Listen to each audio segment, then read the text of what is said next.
Bonsoir tout le monde, j'espère que vous allez bien. On se retrouve pour la paracha de la semaine avec le Rabbi Melech HaMashiach Dvar Malchut, Lady Royale. On est dans son palais et bien sûr on fait plaisir au roi en étudiant ses Farbringen et ses Sichot et ses Idvahadout qui ont un sens très actuel à l'heure actuelle, à l'heure où je vous parle. Et bien sûr, nous allons commencer on est veille de Rosh Chodesh, bien sûr, veille de Rosh Chodesh. Donc, c'est un moment très propice, les portes du ciel sont ouvertes et nous allons entamer les deux dernières parachiotes qui finissent le Sefer Dvarim. Et bien sûr tout ça en musique parce que nous allons rentrer, pardon, je me coiffe en même temps, nous allons rentrer dans la semaine de Tisha B'Av, et bien sûr, comme je vous l'ai dit à plusieurs reprises, avec les nigunim, c'est comme une péridurale, on sent pas Chevle Mashiach, la fin des temps, elle se passe comme une péridurale et on la sent pas et on voit la fin des temps avec de façon éclairée et de façon claire, aspect claria. Le Rabbi nous parle comme s'il nous parlait au présent. Il est toujours là avec nous, il nous guide toujours de là où il se trouve, il est là avec nous et on vit Mashiach et on doit bien sûr transmettre cette force et cette lumière autour de nous pour rapprocher bien sûr et reconstruire le troisième Beth Amikdash que nous attendons impatiemment. Donc je commence Shabbat Parashat Matot Masé. Alors c'est vraiment incroyable, mais bon, c'est les deux dernières parachiotes et donc comme on sait, Sheni 2, c'est double, c'est une double bracha. On finit le mois avec Rosh Chodesh et la Histalkut de Aaron à Cohen, qui est très rare. Donc nous allons expliquer au fur et à mesure de la lecture de la paracha, si vous voulez bien. Alors bien sûr, si vous aimez mes parachiotes, si vous aimez si vous aimez mes cours, abonnez-vous et partagez. Il y a un petit abonnement et une petite cloche. Cliquez et abonnez et bien sûr partagez, transmettez et diffusez. Alors, Shabbat Razak. Lors de ce Shabbat, nous clôturons le Sefer Bamidbar qui conclut toute la Torah puisque le prochain livre, le Sefer Devarim, revient sur les 4 livres précédents. C'est pourquoi nous disons Razak, Razak, Venis Razek. Ce qui démontre la force du peuple juif en ce qui concerne la Torah. Quel lien y a-t-il entre la fin du 4e Sefer, livre, et la période à laquelle il est terminé? C'est-à-dire durant les 3 semaines. D'autant plus lorsque cet événement tombe pendant les 9 derniers jours qui sont liés à la faiblesse du peuple juif dans les sujets de Kedusha.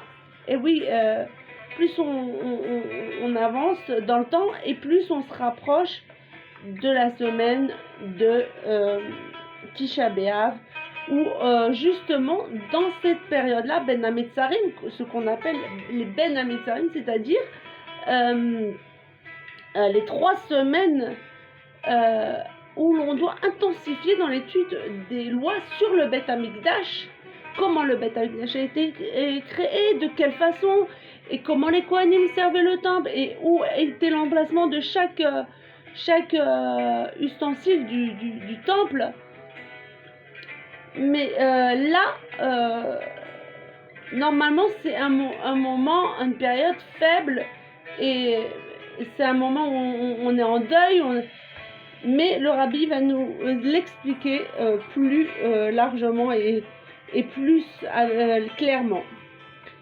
inspiré de la Chassidoute, il va nous montrer le chemin. Puisque cette période est une période de faiblesse, nous comprenons donc plus le renforcement octroyé au peuple juif par le Chazak et Nitrasek de la fin de notre 4e livre. Mais en réalité, nous pouvons dire que la période elle-même porte la nature de la force de Chazak.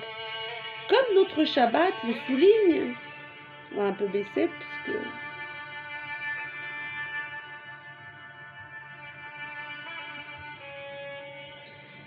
pour que vous puissiez m'entendre. Mais en réalité, nous pouvons dire que la période elle-même porte la mesure de la force du Chazak, comme notre Shabbat le souligne, puisqu'il est appelé Shabbat Chazak. C'est le dernier Shabbat du mois de Tammuz, Tammuz Manim, comme on avait expliqué précédemment.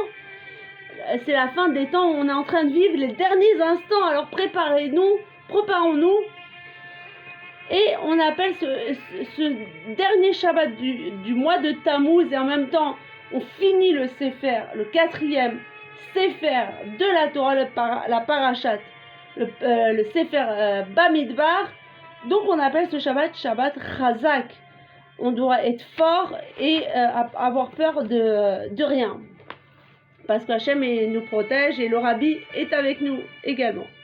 Il y a donc 3 niveaux de puissance de Chazak. Le Chazak de Matot, et le Chazak de Massé, et le Chazak de la fusion de Matot ou Massé. Pourtant, c'est sur la Parasha Matot que 3 fois Chazak semble se concrétiser au mieux. Puisque le maté, le bâton de la tribu, exprime la force et la puissance comme un bâton, un maté solide et puissant qui représente celui qui ordonne et dirige puisqu'il s'agit du bâton d'un chef. Par contre, le sujet de la Parashat Massé semble quant à lui le contraire de la force, puisqu'il fait état de déraciner ceux qui sont ballottés d'un univers à un autre, jusqu'à passer dans un endroit sans aucune commune mesure avec celui qui l'a précédé. J'espère que vous me suivez, on se renforce, on s'éclaire et on ramène le Beth Amikdash avec le Mashiach à notre tête. C'est maintenant tout de suite la Géoula et sur ma chaîne Kochava Dvar Malchut Parashat Matot Massé Tafshin P Aleph. Mais c'est tout de même à la fin de la Parashat Massé que l'on dit Chazak et Nitrasek, y compris lorsque sont réunis les 2 parachiotes de Matot ou Massé. Si vous ne comprenez pas, vous avez une question, critique, un compliment, n'importe, commentez, site ouvert, vous pouvez me donner vos ressentiments et vos commentaires, j'accepte. Si c'est bien sûr des critiques constructives, bien sûr, évidemment. La Chazaka, alors la force d'en haut et la force d'en bas. La Chazaka est liée au chiffre 3.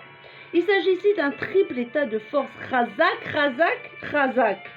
Ceci souligne une expression de force même dans une situation où se présente une opposition. Alors que le chiffre 1 atteste de la condition du bien et de la sainteté absolue. Le chiffre 2 entraîne la controverse, puisqu'il souligne la présence de l'autre, de l'opposant. Quant au chiffre 3, il est cette force qui s'impose même en présence de l'opposition. Dans la force et la puissance du chiffre 3, on désignera 2 états de fait dans l'expression de cette puissance. 1. La force d'en haut qui provient de l'épanchement de la lumière de sainteté, laquelle ne subit aucun frein d'aucune sorte, une lumière infinie. 2. La force d'en bas est cette puissance dévoilée dans le service de Dieu qui, depuis le bas vers le haut, annule puis transforme l'opposant en sainteté. Amen, que ça se fasse imminemment, tout de suite. Ces 2 niveaux sont inclus dans le Chazak des parachiotes Matot Massé. Le Chazak de Matot, la lumière d'en haut, et Moshe a parlé à la tête des Matot, des tribus. C'est la parole que Dieu a ordonnée. Le Chazak de Massé, voici les tribulations, les voyages des enfants d'Israël qui sont sortis de la terre d'Égypte. Ce n'est pas uniquement le fait que la lumière infinie se répande sans discontinuer, malgré l'opposition dans le monde de la matière, mais qu'en plus l'opposant est annulé puis transformée en sainteté. La perfection du Chazak s'obtiendra par l'union des parachutes de Matot et Massé réunis. J'espère que vous me suivez, vous êtes toujours avec moi. Parachat Matot Massé, Tafshin P Aleph. Nous sommes à Paris, en France, Sorfat, Bet Mashiach, Bet Raenu, dont on dit Mashiach se dévoilera, sortira, se déclenchera par la France. Les chiffres de la perfection. C'est par le chiffre 4 que se forme l'union de Matot et Massé. C'est en effet dans la 4e montée que se rejoignent la fin de Matot et le début de Massé, pour terminer ensemble lorsqu'elles sont réunies la fin du 4e livre de la Torah. Alors là, le Rabbi nous explique la signification de chaque chiffre dans son ensemble et dans sa globalité, dans son ensemble et dans sa particularité. Si le chiffre 3 est encore attaché au chiffre 1 et 2, qu'il réunit, tandis que le chiffre 4 représente cette perfection indépendante d'un niveau qui ne s'apparente qu'à lui-même et dévoile un équilibre supérieur au niveau de 3, comme les 4 biais d'une chaise qui offrent une force et une puissance d'appui qui est à l'exemple de l'annulation de l'opposition pour s'installer dans l'éternité. Donc c'est magnifique. Et ceci est encore plus marqué par le passage du 4 au 5e livre, comme l'accession au niveau qui est au-delà de l'enchaînement des mondes. C'est par le chiffre 5 que tous les chiffres précédents atteignent la plénitude dans la perfection du haut et du bas. Je continue, j'espère que vous me suivez dans le train de la Géoula, dans l'enchaînement des mondes et dans la force d'Ebné Israël à la fin des temps et surtout Sorfat dans la France, ici aujourd'hui, actuellement parlant, là où nous nous trouvons, nous renforçons et nous prenons des forces du Dvar Malchut, du Rabbi qui nous amènera et déclenchera la Géoula. Amen. La 3e délivrance. Tous ces stades de Chazak dans la période des 3 semaines et des 9 jours dévoilent que l'intériorité de la destruction du temple est une préparation à la construction dans le monde futur du 3e Beth Amikdash et de la 3e délivrance. Et oui, le chiffre 3 c'est Chazak, le chiffre 4 comme il explique le Rabbi, c'est la solidité, l'éternité, comme les pieds d'une chaise. Et le chiffre 5, ça surpasse l'entendement et la limitation, comme les 5 livres de la Torah. Le travail de fusion. Ainsi, les 3 Beth Amikdash, les 3 temples, sont dans ce mouvement du haut vers le bas et du bas vers le haut, jusqu'au 3e temple, la 3e délivrance complète et véritable. Le premier Mikdash, le temple de Shlomo, était tout entier de cette lumière venue d'en haut, ainsi qu'il est dit. Et Shlomo s'est assis sur le trône de l'Éternel. Ce ne fut pas une maison attachée au monde inférieur de la matière, et il fut suivi par la destruction et par l'interruption de toute l'élévation du travail du temple. Le 2e Beth Amikdash, construit par les Juifs montés de Babylone, était essentiellement un travail d'en bas, aussi bien que plus grand et plus beau que le premier temple. Il y manquait les 5 miracles qui étaient l'apanage du premier temple par l'influence de la lumière venue d'en haut. Attaché à la matière plus fermement, il y resta assis plus longtemps, mais il fut aussi détruit et son exil fut bien plus long. Le 3e enfin sera une fusion entre le supérieur et l'intérieur de manière puissante dans toute sa perfection par la délivrance éternelle avec un temple éternel de la 3e délivrance liée au 3e, 4e ou encore le 5e chiffre qui nous prouve que la dernière délivrance est bien au-dessus du supérieur et de l'inférieur. C'est pour ça qu'elle possède la faculté de les relier. Alors suivez-moi pour le déclenchement de la Géoula, Matot Masé Dvar Malchut, Kochava aux commandes, je vous suggère, je vous conseille de nous suivre dans ce train-là qui débouchera sur la Géoula Amitit Vachlema avec le Bet Amigdash reconstruit Amen Techef Umiyad Mamash. La dernière force, tous ces points sont renforcés par le Shabbat Chazak au corps des jours de l'étroitesse. Et cette force est la force du troisième temple et de la troisième délivrance où fusionnent les trois temples par le triple Chazak des parachutes Matot et Massé. C'est par le renforcement de la Torah et des mitzvot pendant toute la période de l'exil que nous parviendrons au dévoilement de la force et de la puissance par la délivrance complète et véritable. Le travail de toute une vie. Un autre sujet sur la veille du Shabbat, comme il est dit que celui qui fait des efforts la veille du Shabbat mangera le Shabbat. Cette veille de Shabbat est aussi la veille de Rosh Chodesh Av. Ainsi qu'il est écrit dans notre paracha Massé, et Aaron s'est élevé sur la montagne de Hor, où il mourut là-bas dans le 3e mois, dans le 1er jour du mois. Ce jour est le jour de la Hiloula d'Aaron à Cohen, laquelle est de manière exceptionnelle écrite dans le texte de la Torah. Et ce jour vient terminer le travail de toute une vie d'élévation d'Aaron à Cohen, tout son service divin, et toutes ses actions brillent du haut vers le bas et entraînent des miracles au cœur de la terre. Donc c'est unique et rare, c'est rarissime ce qui se passe cette année. Le temps se précise, comme on voit actuellement parlant. Nous sommes là. Le rabbi, on dirait, j'ai l'impression que le rabbi nous parle dans notre temps, actuellement parlant, c'est-à-dire à l'heure actuelle, le rabbi, c'est comme si c'est pas comme si, il nous parle, il nous fait une prophétie. Aaron, on est veille de Rosh Chodesh, on se trouve veille de Rosh Chodesh, et ce Shabbat, ça arrive une fois tous les Shemitah, si je peux m'exprimer ainsi, mais la Istalkut d'Aaron à Cohen va avoir lieu Rosh Chodesh comme au temps où il est parti de ce monde, où il a rejoint les sphères supérieures, le monde de la vérité. Et ce sera ce Shabbat Tavshin Pe Aleph, comme au temps où il était, il s'est voilé à nous.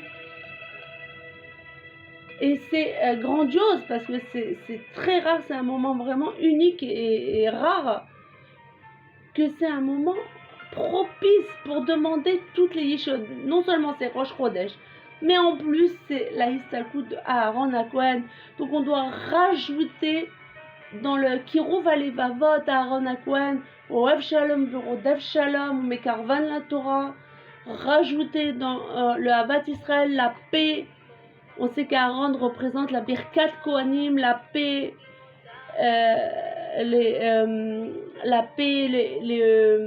les brachot, le rapprochement, le Havat Israël, le Shalom Bayit, toutes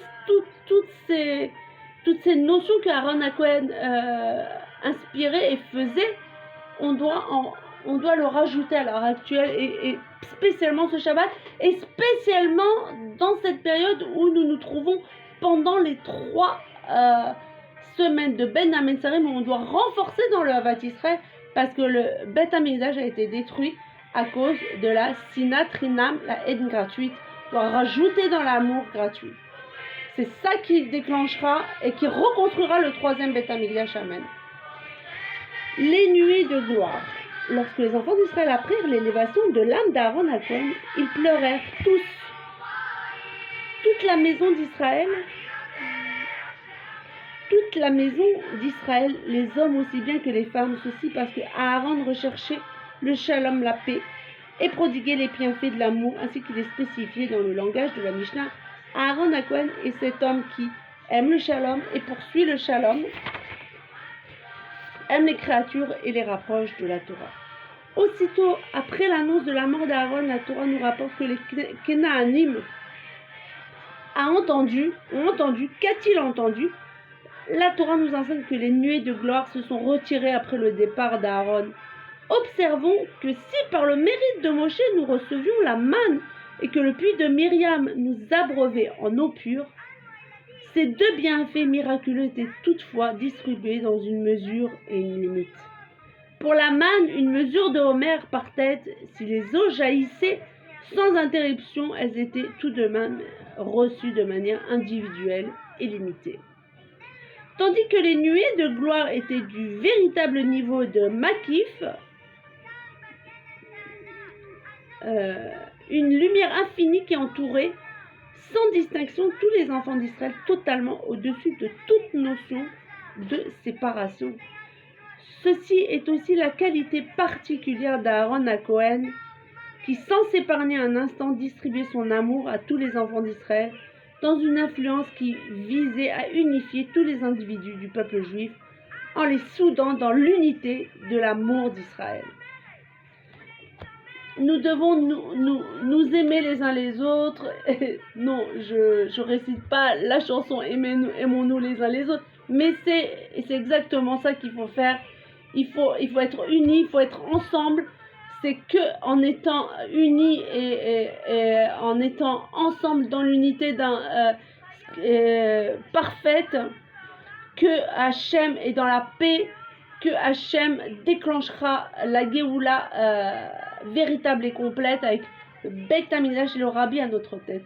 Nous allons faire un petit Lechaim pour se désaltérer d'eau fraîche et comme on dit, la Torah représente l'eau qui nous désaltère et nous rafraîchit et nous nourrit en profondeur comme la Chassidut. Lechaim, Lechaim et Livracha à tous. Rosh Chodesh Tov u'Mevorach.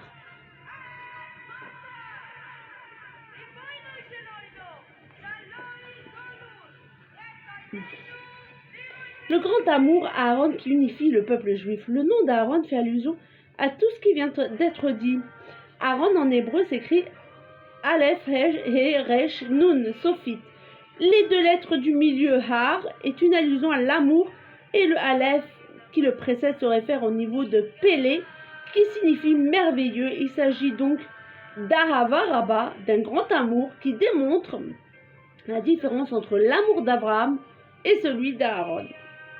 Celui d'Abraham est limité et mesuré selon l'enchaînement des mondes, tandis que celui d'Aaron est un grand amour qui dépasse l'enchaînement des mondes.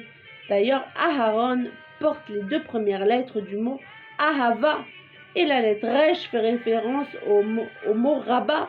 Et enfin, le Nun Sophit de la dernière lettre du nom d'Aaron fait allusion à l'expansion de ce grand amour jusqu'au niveau les plus bas, jusqu'à atteindre les Juifs qui se trouvent dans une situation comparable à celle d'une lettre qui s'écrit en dessous de la ligne d'écriture. Précisons qu'il existe 3 sortes d'écriture dans la Torah. Une au-dessus de la ligne, une sur la ligne et une en dessous, à l'image des enfants d'Israël. Oh, ces pubs nous embêtent.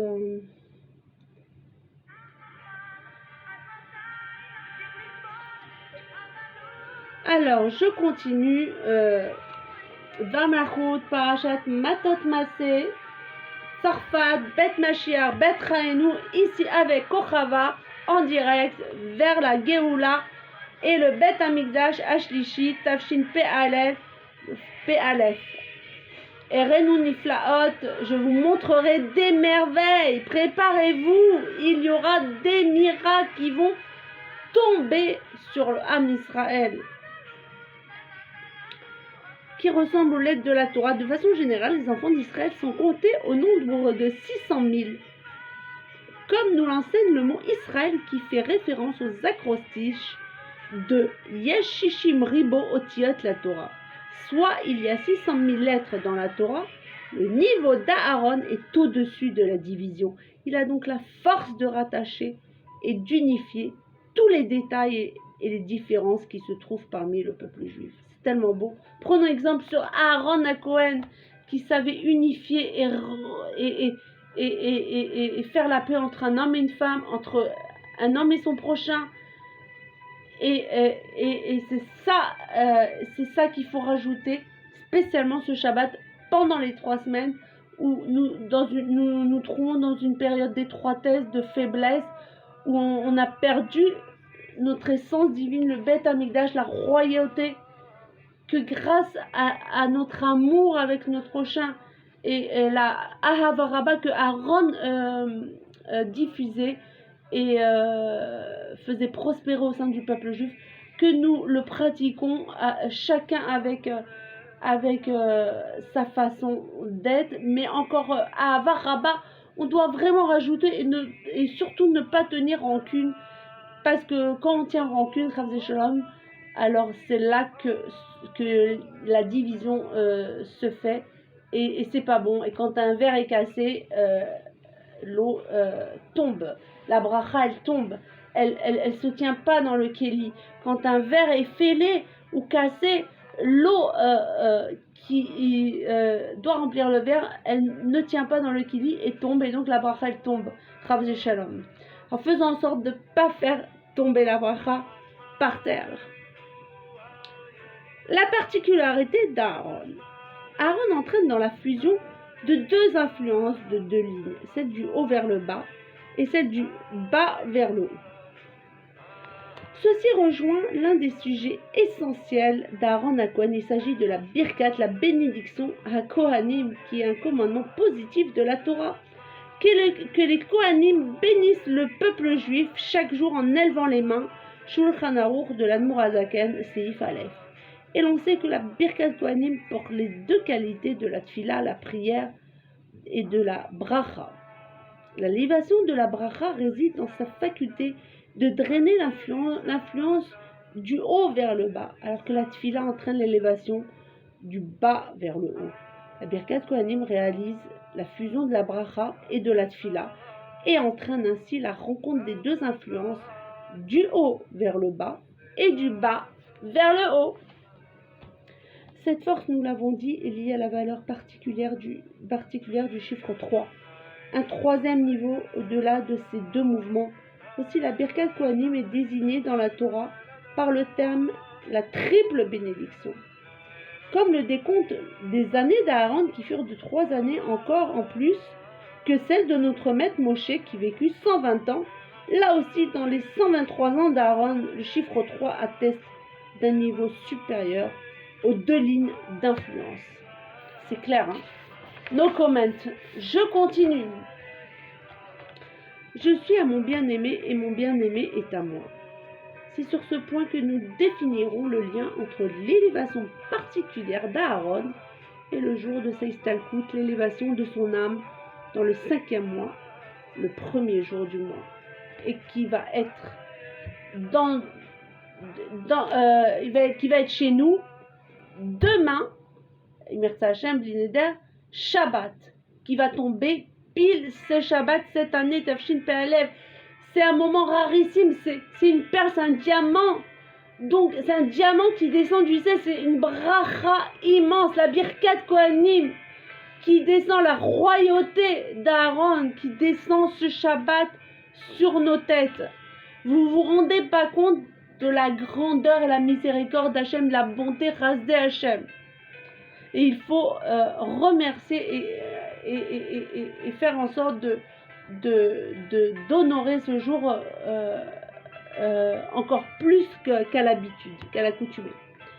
Le 5e niveau, nous l'avons dit, est au-dessus de la séparation, de l'enchaînement des mondes et s'apparente au degré de paro, de pharaon tel qu'il est dans les lumières de sainteté et qui par étymologie dévoile la puissance absolue des lumières qui se répandent sans aucun frein. Aussi bien que le 1er jour du mois, le chiffre 1 s'apparente à l'unité de Dieu qui est au-dessus de la séparation. Ceci dans le Rosh Chodesh, la tête est le début du mois au-dessus de la séparation, entraîné par le détail des jours de la semaine. Dans la perfection de la vie d'Aaron, la perfection de son travail de fusion et d'amour au sein du peuple juif et la perfection de la Birkat Kohanim. Tout ceci est lié aux nuées de gloire qui protégeaient le peuple juif en l'entourant de toutes parts. tous ces points cristallisés dans l'amour d'Aaron absolu et sans distinction aucune pour tout le peuple juif. Alors, le 5e mois, le 1er jour du mois, nous prépare au service de Dieu si particulier de je suis à mon bien-aimé et mon bien-aimé est à moi. Je suis à mon bien-aimé Ani le Dodi.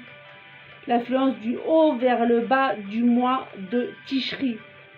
Mon bien-aimé est à moi, Vedodili, l'influence du bas vers le haut du mois de Elul. Ces mots de Ahava, d'amour, sont le reflet du niveau d'Aaron dans les mondes divins. L'Ahava Rabba, le grand amour qui se tient tout en haut et se répand depuis le stade d'au-dessus l'enchaînement des mondes, comme le Rosh Chodesh est au-dessus des jours du mois, le jour de la Istalkut de l'âme d'Aaron, Rosh Chodesh, Av. Concrètement, puisque ce Shabbat appelé Chazak, nous concluons le 4e livre de la Torah et que nous commençons le 5e, que tout cela tombe, le 5e mois qui fait allusion à la délivrance finale, la 5e qui dépassera totalement la division du 1er et du 2e Beth Amikdash. C'est pourquoi nous devons souligner l'importance de l'union, de la fusion qui dépasse la division. Comment y arriver? En suivant le chemin d'Aaron. Soyez d'entre les élèves d'Aaron, aimez la paix et poursuivez la paix, aimez les créatures et rapprochez-les de la Torah. D'une part, dans le langage employé, nous remarquons une ordonnance. Soyez, et non pas juste une histoire sur un bon comportement. D'autre part, la Torah utilise le pluriel, sous-entendu que de la même façon que la jalousie entre sages augmente la sagesse, il faut qu'il y ait une multitude d'élèves d'Aaron sans limite, et ce également par rapport à l'autre. Aussi, il y a une relation entre l'amour et la délivrance finale.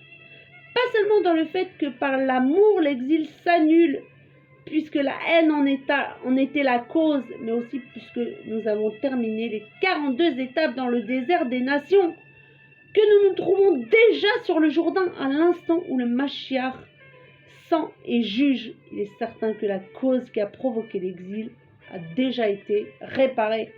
Nous devons donc insister sur l'amour d'Israël, puisque le début de la délivrance finale est directement lié avec l'unité, avec l'amour qui est au-delà de la division, et qui s'exprime depuis le 5e niveau de l'âme du juif, appelé Yechida, l'unique. Cette dernière est égale à tout Israël, elle est une étincelle de l'âme du Mashiach, le Mashiach étant la Yechida générale du peuple juif. Précisons que lorsque la Torah nous demande de rapprocher le juif de la Torah, elle fait allusion en particulier à la Torah que nous étudierons dans le monde à venir, celui de la délivrance, tel qu'il est dit, une nouvelle Torah sortira de moi. Je poursuis tout en gaieté. Influence et élévation. Il faut lier cela avec les paroles de la Mishnah de cette semaine. Rabbi Shimon dit, soit en éveil pour la lecture du Shema et la Tfila. Le Rabbi Shimon de notre Mishnah est Rabbi Shimon ben Netanel. Il est l'un des 5 élèves de Rabbi Yochanan ben Zakkai. Si la Mishnah l'appelle simplement Rabbi Shimon, c'est pour marquer son lien avec Rabbi Shimon bar Yochai, pour qui la Torah est son occupation. Pourtant, on aurait pu penser que Rabbi Shimon insiste sur l'étude constante de la Torah, tel qu'il est dit Torato ou Manuto. Cependant, il demande de faire attention à l'heure du Kriyat Shema en employant le mot Zahir qui est lié au fait de briller. Ceci est une allusion qui fait que l'étude de la Torah fait briller la lumière. De cette façon, Rabbi Shimon précise que ce sujet de faire briller la lumière par l'étude de la Torah concerne ceux dont la Torah n'est pas encore une occupation fixe. À l'exemple d'Aaron qui rapprochait les créatures de la Torah et non l'inverse, pour les élever véritablement au niveau de la Torah. Rabbi Shimon a introduit dans la Torah sa clarté et sa lumière par la lecture du Shema qui est dans un niveau qui dépasse la division, ce qui a permis d'unifier les deux manières de servir Dieu dans la Torah, du haut vers le bas, Torah, et du bas vers le haut, lecture du Shema et Tfila. Cependant, l'étude de la Torah peut s'effectuer de deux façons. La première consiste à dire des paroles de Torah et la deuxième consiste à discuter de Torah afin d'aboutir à un éclaircissement concernant un sujet. Ces deux manières sont de façon générale le reflet de la différence qui existe entre l'étude de la Torah influence et la Tefila, élévation. J'espère que vous me suivez. Nous sommes dans le train de la Géoula, Dvar Malchut, l'édit royal est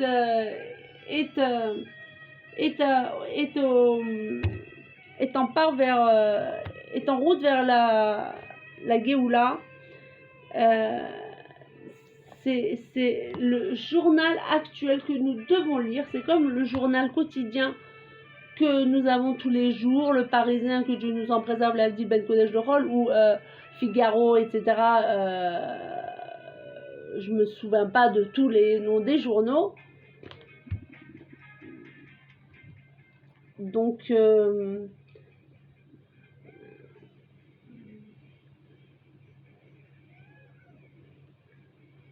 excusez-moi, mais les pubs nous cassent l'ambiance.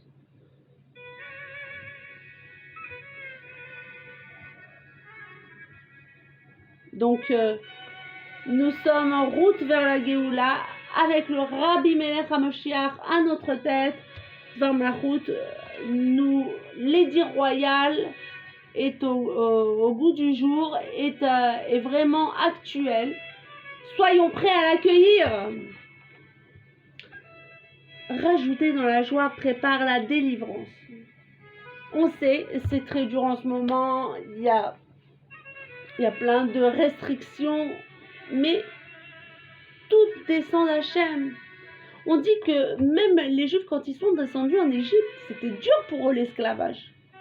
Mais pourtant, ils ont continué à pratiquer la Torah. Ils ont gardé leurs vêtements, ils ont gardé leurs noms et leurs coutumes, malgré l'esclavage. Et pourtant, Hachem, pourquoi il les a fait descendre? Pour les raffiner, pour les purifier. C'est pareil. Hachem nous envoie des épreuves pour nous purifier. Tout est bon. C'est vrai que c'est pas évident. On doit se forcer parce qu'on sait qu'au bout du compte, il y aura le Beth Amikdash, il y aura la lumière de Mashiach, il y aura la vérité et la clarté et l'unité du peuple juif dans sa terre. Amen. Et il n'y a que en étant joyeux, parce que la joie brise les limites et les limitations et les dynimes, les restrictions, toutes les machinations que les peuples veulent nous faire faire. Rav Shalom Khalila. Mais nous, on va tout transformer dans la joie, on va tout renverser, comme le Rabbi nous le demande. Rajouter dans la joie prépare la délivrance. Les sujets abordés plus haut dépendent du temps et concernent la durée des conclusions d'études fêtées pendant les 9 jours. Ces conclusions d'études sont là dans le but de rajouter dans la joie de la Torah. Lorsque je vois un disciple des sages terminer un traité de Talmud, je fais de ce jour un jour de fête pour les sages. Il nous fait également rajouter un tzedaka parce qu'elle rapproche la délivrance. Aussi convient les petits aux conclusions d'études, c'est-à-dire les enfants qui ne sont pas encore liés à l'intellect de la Torah, de la même façon que les conclusions des traités de Talmud la veille de Pessah nous préparent à la délivrance d'Égypte. Les conclusions d'études durant les 9 jours nous préparent à la délivrance future et finale qui touche à sa fin, où Dieu nous montrera des merveilles comme au jour de notre sortie d'Égypte. Beyad Rama. La délivrance que par les bonnes décisions qui étaient prises, comme cité précédemment, nous rapprochons la troisième délivrance accompagnée du troisième Beth Amikdash, étant donné que sont déjà terminées les 42 étapes dans le désert des nations, du temple de l'exil que nous tenons de l'autre côté du Jourdain, que nous nous tenons de l'autre côté du Jourdain, prêts à rentrer en Israël, dans la ville sainte de Jérusalem, avec le troisième Beth Amikdash, et ce jusqu'au Kodesh à Kodashim, le Saint des Saints, où se trouvent Aaron et les tables d'alliance. Alors se réveilleront et se relèveront ceux qui dorment dans la poussière, Aaron et Moshe, et avec eux tous les sadikim et tous les princes d'Israël, ainsi que le prince de notre génération, le Rabbi Rayat, ensemble avec les âmes dans des corps de tout le peuple juif de cette génération, où tous étudient la nouvelle Torah de Dieu. C'est alors que Moshe nous montrera la délivrance du doigt, et nous la verrons de façon dévoilée et concrète, que ce soit tout de suite et immédiatement. Chazak, Chazak, Venit Chazak. Je vous dis à très bientôt dans un futur. N'attendons pas le prochain Shabbat pour réciter encore un Dvar Malchut, que Mashiach se dévoile immédiatement. Techef ou Miyad Mamash, Yad Rama, tout de suite, sans plus attendre. Nous allons conclure avec une musique du Beth Amikdash, parce que nous devons intensifier pendant cette période l'étude du Beth Amikdash, en attendant de vous chercher une petite musique qui reflète le Beth Amikdash Ashlishi, je vais vous dire une petite loi sur le Beth Amikdash, comme nous devons intensifier ces lois-là pendant cette période. Je sais, j'avais appris l'année dernière de Madame Nisselevitch, Chaya Nisselevitch, à Schneor, de l'école Schneor. Elle avait dit que le sol du Beth Amikdash, il devait être halak, ça veut dire propre, déjà d'une propreté étincelante. Et en plus, il devait être halak, ça veut dire pas une seule poussière, pas une seule miette, pas une seule saleté devait régner dans ce sol. Le sol du Beth Amikdash était déjà lisse, mais comme un couteau qui n'a aucune écorche, aucune miette, aucune fêlure, aucune brisure. Il devait être lisse et unifié et chalak, ça veut dire mamash chalak. Donc prenons exemple sur cet exemple et soyons chalak avec nous-mêmes et envers Dieu et envers le Rabbi pour accomplir la volonté d'Hachem et du Rabbi, en intensifiant, prenons de bonnes résolutions ce Shabbat, en intensifiant l'amour du prochain, le Avat Chinam. Et si Dieu veut, grâce à vous, on déclenchera la Géoula Amen Tzorfat de la France. Nous finissons avec un chant sur le Beth Amikdash.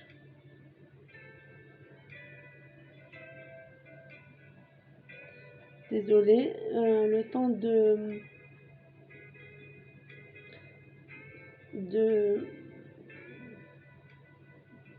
l'activer.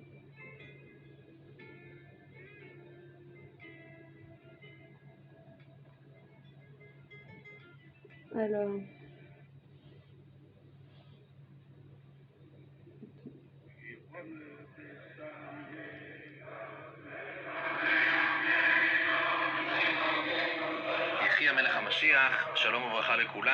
voilà. Et donc, nous entamons. Non.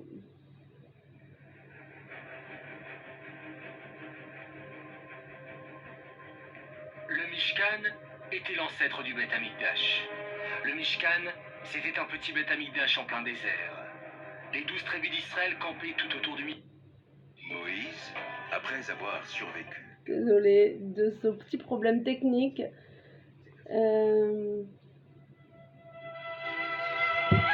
Voilà, Shabbat Shalom, Chodesh Tov Umevorach, et à très bientôt avec Mashiach dans le 3e Beth Amikdash qui descendra du ciel. Amen. Au revoir. Je vous embrasse tous et à très bientôt.